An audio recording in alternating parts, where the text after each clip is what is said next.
Greetings, ladies and gentlemen, and welcome to this latest edition of Tales from Outer Space. Hope you enjoy. Story number 1. Just another piece of space junk, written by FoxKorp. Captain Tyler took a long sip of his caffeinated beverage.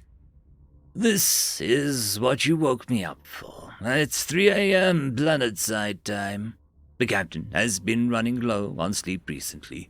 With the countless patrols and endless drills, there's been little time for rest.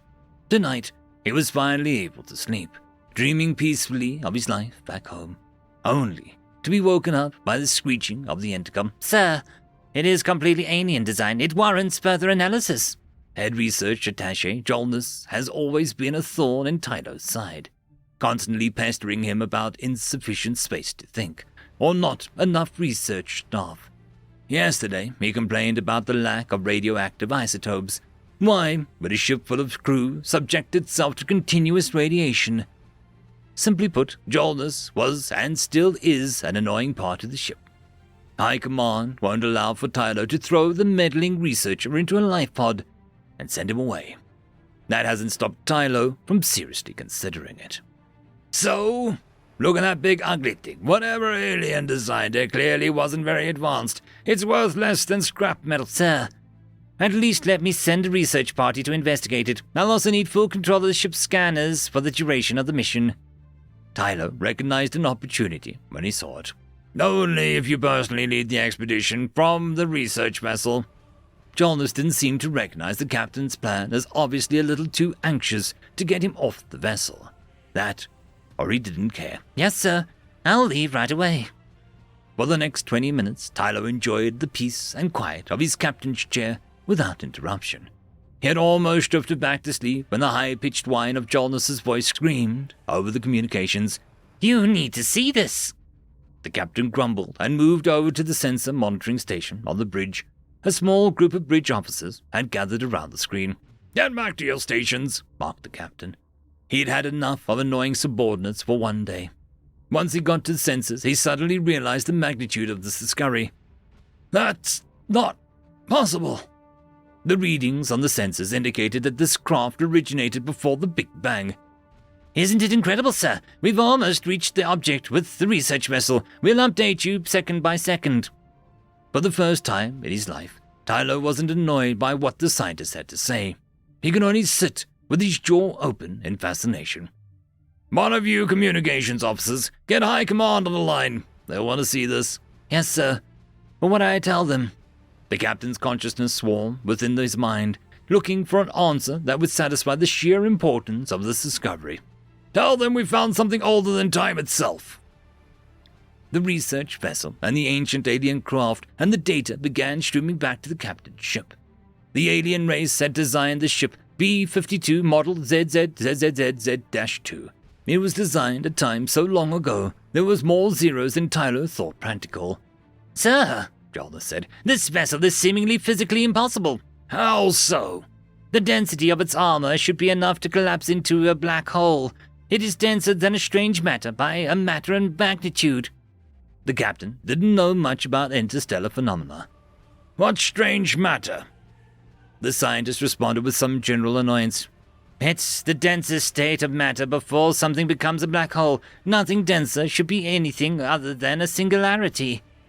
The captain was now annoyed. He stated very matter-of-factly, it obviously isn't a black hole. Jolnus didn't reply to the statement, only sending out more data in return. It was nonsensical. The armor on the vessel seemed to be strong enough to resist the temperature of a star. The captain couldn't believe his eyes. This data can't be right. I've triple-checked the data. The armor seems to be indestructible. The captain took a moment to think, coming up with a totally genius plan. Move clear of the ship. We're going to test its durability. But, sir, that could Get clear! Tyler nodded as his weapons officer, the massive forward lance of the battleship charging up with a tremendous whine. The forward lance of his ship was capable of cutting clean through an entire planet within minutes. If the ship truly was indestructible, then they would know soon enough.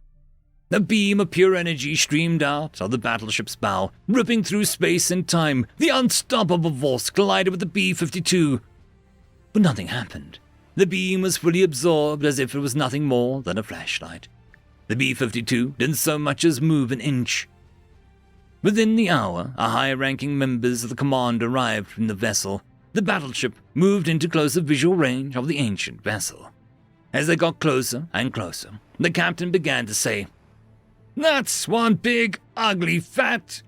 He caught himself and looked around the room. Every member of the high command was staring directly at him. The captain's voice went quiet as he muttered his final word. "Fellow." End of story. Story number 2. Self-Preservation, written by Rosie013.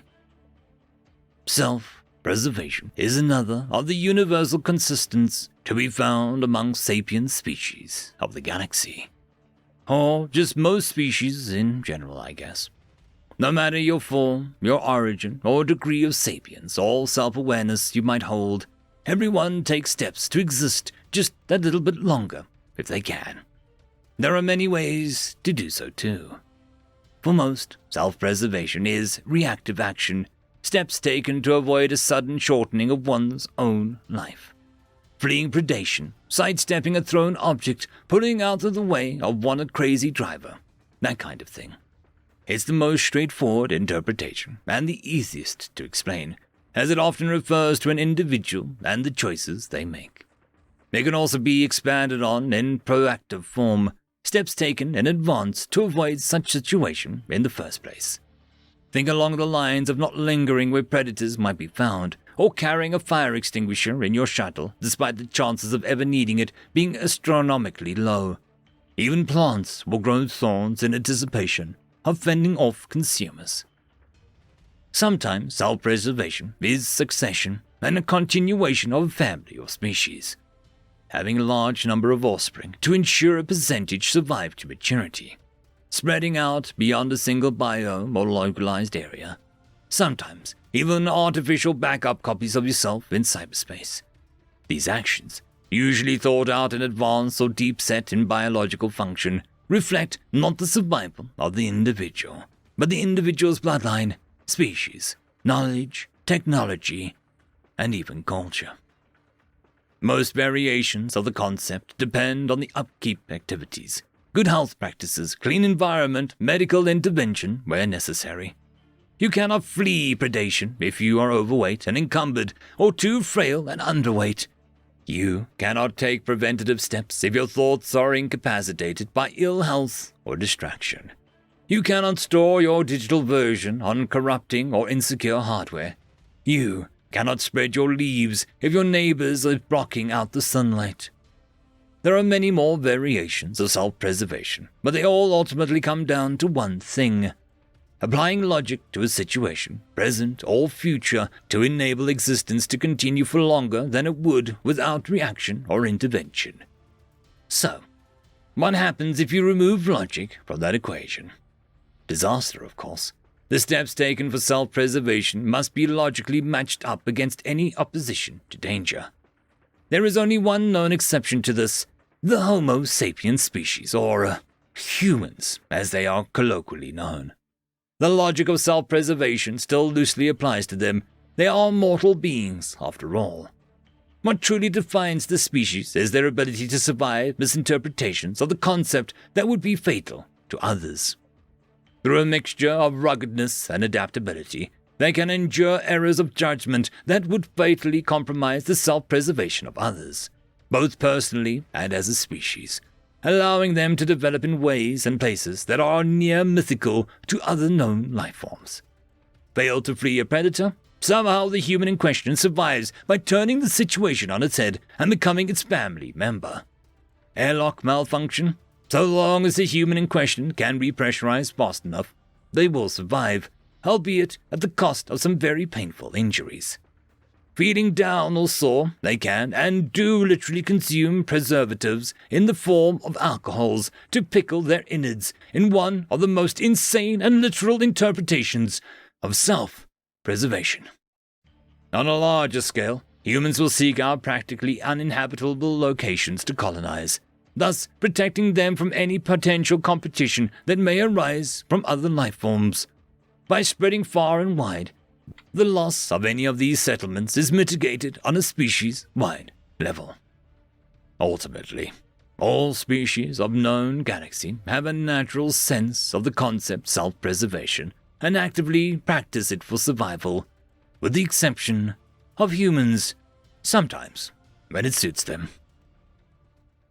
End of story. I just quickly want to thank the Tier 5 patrons and channel members: Alithia Barkey, Cam Maxwell, Caspar Arnholtz, Albard and Gusta, Arcadian, Lord Azrakal, and Joachim Backer.